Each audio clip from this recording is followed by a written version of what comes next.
Hi guys, I hope the series is going great. And now today we'll be discussing very important thing. In the last video you saw that, right? I had explained you this entire code. But right now guys, I'm not happy with the performance of this code. So the main objective of this series is to help you think in an iterative fashion and reach to the best solution. So let's just try to run the code.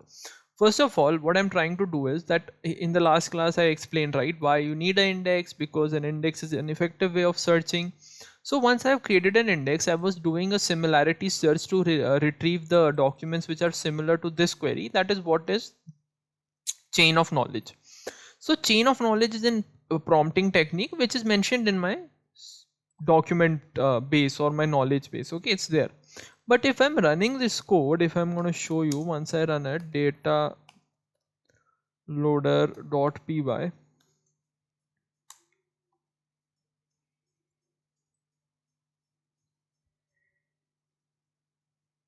so just wait for the code to get executed, guys. The essential part of this video is you will learn how to think in an iterative manner. So we got some results which is related to chain of thought but not chain of knowledge. Okay, both of them are different things. So what I'll be doing is I'll be improving my method of basically extracting text. As I do in every class, I'm going to walk you through the code entirely. I think this much code is clear. Library import and setting up the environment variables, my path to the data folder, we are loading the PDF, we are splitting it, and here comes the main portion of today's lecture, this portion. So guys, see, let me just take a pen to make you understand it a little better. Let me just use a red pen. So see guys, what we are doing is recursive character text splitter. So we have a PDF. We are first of all splitting it into chunks, chunk 1, chunk 2, chunk 3. So guys, it has been seen that once you split a document source which is large enough into multiple chunks, it increases the performance of retrieval. Okay, basically it's more about getting the right query at the retrieval, right? So from the index you pass a query, so the query will hit your index and see what are the similar documents and those would get retrieved. So if you are going to split your knowledge base into multiple chunks, the performance of the retrieval really increases. So this is what I'm doing. Now I have passed few parameters, chunk size and chunk overlap. So see guys, what is chunk size? This is very important. Chunk size is essentially my characters from 0 to 1000. Okay, then chunk overlap, in the PDF there would have been so much text, so first chunk would have text, basically alphabets 0 to 1000. Then the next chunk would have alphabets from 800 to 1800. Why 800? Because I have kept a chunk overlap, okay, for 200, and this is just the length function used to measure the chunk size. Okay, now we have done this. Okay, now the thing is we have split it into the chunks, and then we are basically doing the process. Okay, so this is what was the main objective of this lecture. I'll be explaining you the code entirely, don't worry, but I want you to understand chunking first. Let's just see this image as well, guys. See, are you able to see this image? I guess yes. You had a PDF, you have loaded it, and now see you've split it into multiple chunks. This is what I wanted to show you, and then those chunks are being embedded. This is done using Gemini, in our case Gemini embeddings, and post doing it by Gemini embeddings, we are storing it into a vector database. Which vector database, guys? FAS. And what is the full form of FAS? Facebook AI similarity search. Okay, I think it's good. It's an open source one. So we are doing good over here. I think things are very much clear. Now let me give you a full code walkthrough so that you understand everything. Okay, so we are loading everything, importing modules, .env, this much is clear. Data path, I think you guys understand in the previous lecture. Then we are basically loading, we are splitting it into pages, and then those pages would get split into this thing by my text splitter. Okay, now essentially chunks are being created, then I'm defining my embedding models, then I'm just having them getting stored in my DB, just creating an index that would basically be used at the time of retrieval. See, now I'm doing as retrieval search results. Let me just make it 2 only. So see what I'm doing, I'm just creating an index, then I'm using a retriever to index relevant documents from this retriever I can use later on, and then I'm creating a QA chain. So see guys, this is the power of using LangChain. So in LangChain you can create chain. So what is chain? Chain will do a wrapper around LLM. Chain will basically do a wrapper around retrieval and return document source. Okay, so now this chain, once you will call, it will have the access to LLM, and it will also have access to your retriever. See, we have defined the retriever over here, which uses our index, and once our index is being used in a way that it can retrieve our relevant documents, that's how we are going to build this application, right? And then guys, simply you just need to call one function, that is this QA chain question. That's it guys, all you need to do is this.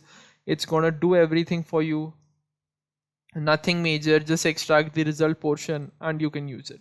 So guys, see, you are able to see how I changed my way I am splitting it, right?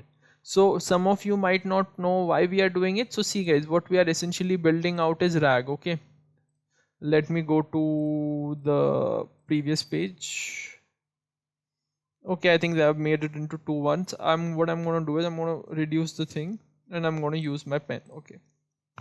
So see guys, what is RAG? RAG is a method in which you can apply LLMs to your data knowledge. So see guys, LLMs are good, right? LLMs do a lot of things, but they don't have access to my company's private data. So if I wish to make sure that my LLMs can act on company's private data, I need to apply RAG methodology. So what we are doing, we are loading the data, you have seen, we are splitting it using recursive text splitter, we are embedding it using Google embeddings, and then we are storing it. Essentially then this is the question and this is how the response would get retrieved, right? Question would have the retrieval plus the prompt, both of them would be sent to the LLM. See this image guys, if you would see this image you will understand what is exactly happening. Is user is going to pump in the question would be searched from the retriever, you would get the relevant documents, both of them would be combined with the prompt, and then it would go to the LLM, then LLM would answer. Okay, I think this is clear now. Also guys, if you want to see more about RAG, if you are completely new to this system, in my YouTube channel I have a dedicated video for RAG as well, that's gonna help you understand RAG better if you wish to. Okay guys, these concepts are very important, so keep a note of it as well somewhere. And then the next thing is data loader 2. Now let's run data loader 2. Now you'll be able to see that I have improved the performance of my retrieval. So guys, this is the power that I was trying to tell you, is that hey, it's really, that's how it's gonna work, right? We are going to improve the project in an iterative fashion so that you understand how people work in industry. I haven't picked anything, any code, I haven't copy pasted, it's all on my own. I'm just trying to make sure that you understand things in depth, right? That why normal splitting is not used, what happens when we use recursive text splitter. See, let's see, it was able to extract COK. Okay, answer COK. See, it was able to extract in such a nice manner, right?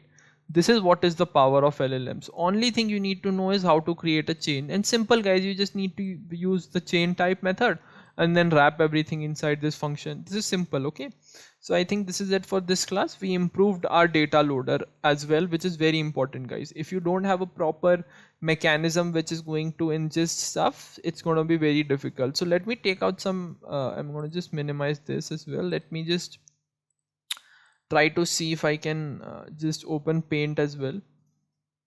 I'll give you a walkthrough of how entirely pipelines are made in these type of projects. So essentially guys, you have multiple documents. So first of all, you will write some script which would split the PDF into multiple chunks. Okay, then those chunks would be converted into embeddings via an embeddings model, and they would be stored to a vector DB. Now once they are stored in the vector DB, this is basically the backend part of it, backend part of the data engineering. Once it's done on the vector database, what you need to do is, whenever the user is coming with a query, it will go to the retrieval first and it would extract relevant sources. So relevant sources plus your prompt would be combined and they would be passed to an LLM, and then an LLM would give you an answer. So I think guys, you have understood this, right? So also, in case guys you have watched this video till here and you have any doubts, so guys please DM me, I'll take care of all those doubts. Thanks.